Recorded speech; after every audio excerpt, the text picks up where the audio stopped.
যদি রাধু গন্ধরাজ লেবু দিয়ে ডাল, ভাত করতে নিতেই হবে একটু বেশি চাল। হাফ কাপ মুসুর ডাল 3-4 বার ধুও ভালো করে। একটি পাতা আর এমন স্লাইস লাগবে রান্নার পরে। ধুয়ে রাখা ডাল এবার কড়াইতে ঢেলে ঢুলে জল দিয়ে গ্যাস অন করতে যেও না কো ভুলে। নুন দিয়ে নেড়ে চেড়ে ডাল ফুটতে দিও, জমবে যখন ফেনা এমন হাতায় তুলে নিও। ভালো করে ফোটার পরে ডাল সেদ্ধ হলে কাটা দিয়ে ঘুটলে সব ডাল যাবে গলে। একটু হলুদ, 2টি লঙ্কা এবার এতে দিও।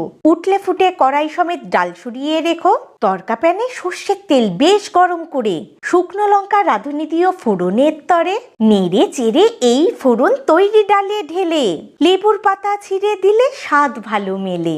স্লাইস করা লেবু এবার দিতে ভুলো না, নুন মিষ্টি ছড়িয়ে দিলেই এসাদের নেই যে তুলনা। মিশিয়ে নিয়ে ভাতের সাথে খেয়ে দেখো একবার, এত ভালো স্বাদ হবে করে খাবে বারবার।